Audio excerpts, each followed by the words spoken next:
characterization as a charitable mouse of a woman feels like a pretty dramatic rewrite of history.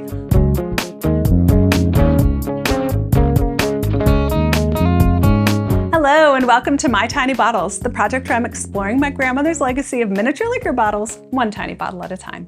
I'm your host, Tammy Coxon. When I sat down to do my research on Bottle 69, Marie Brizard Triple Sec, I figured it would be straightforward and possibly a little boring. When a company is still around, they often do a lot of work of telling their own story. But in this case, they didn't tell all the story, which I discovered when I looked a little deeper. And that story wasn't at all boring. One of the tricks I've discovered for looking a little deeper, especially for brands from non-English speaking countries, is to read the foreign language Wikipedia page. Because they're not just the English page translated. In many cases, they're completely different entries. That proved to be the case for Marie Brizard. The English language page is just 3 paragraphs long, where the French one is 4 pages. The basic story is the same. The company was founded by Marie Brizard and her nephew in 1755.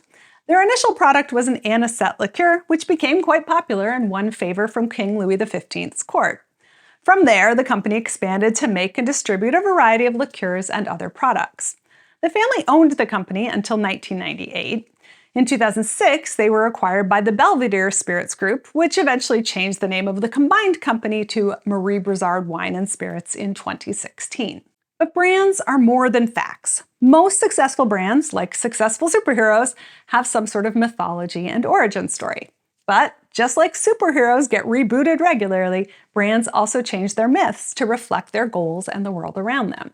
And in the case of Marie Brizard, it's a really interesting look at culture and society. On one side, you have Marie Brizard, the trail-breaking entrepreneurial woman who started her own business in 1755, only recruiting her nephew to overcome limitations caused by sexism. She was talented with flavors and invented the whole style of anisette liqueur in France. She had business savvy, so smartly got her liqueur into the hands of somebody who could present it to the king, and fame and riches followed. Now, in reality, anisette was already being made in the Bordeaux region where she lived, and Marie Brizard took over a distillery owned by her father. But the company's anisette was particularly highly regarded, sales did boom, and she does seem to have been a successful businesswoman. This is the kind of story that resonates a lot with us today, and we can write off the variations as just minor embellishments. But for much of the company's history, they told a very different story. Beginning in the 1950s, Marie Brizard was painted in an entirely different light. This version was a charitable woman who devoted her time to caring for the sick. She was gifted the recipe for a secret elixir from an ill man she had nursed back to health. Depending on the story, the man was either a slave named Thomas or a planter from the West Indies. A 1955 brochure went so far as to say she had no vocation for commerce, but was eventually convinced to start selling her elixir, now imbued with magical healthful properties, for the benefit of others. There are kernels of reality in this story too. The herbs and spices and sugar that Marie Brizard used to craft her liqueur were being imported into Bordeaux as part of the transatlantic slave trade and colonization of the West Indies. And in fact, her anisette was used to trade for enslaved people along the coast of Africa. But her characterization as a charitable mouse of a woman feels like a pretty dramatic rewrite of history, although one that the company clearly thought would suit their purposes better in the mid-20th century. Today, we're back to the first Marie Brizard, the dynamic businesswoman, although the company is still claiming that she was the one to invent anisette in general. They also claim that the company created the first orange liqueur in France in 1766, and that seems like it might be slightly more reliable. And in any case, it does bring us back to this tiny bottle of Triple Sec. As I talked about in Bottle 50, Cointreau, Triple Sec is one of the words that has become a generic for orange liqueur. But before that, it was Curaçao.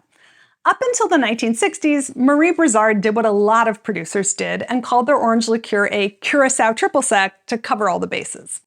My bottle comes from the 1970s when they started selling 2 separate orange liqueurs. My Triple Sec, with its clear color like Cointreau, and one called Curaçao, with a brandy base and a correspondingly brownish-orange color. Mini bottles like mine were sold in sampler sets that included a variety of different liqueur flavors, so I won't be too surprised if there are other 1970s bottles from Marie Brizard in the collection. My bottle is glass with a nice high fill level, no discoloration to indicate oxidation. It's also 39% alcohol, so I'm cautiously optimistic that it will still be tasty.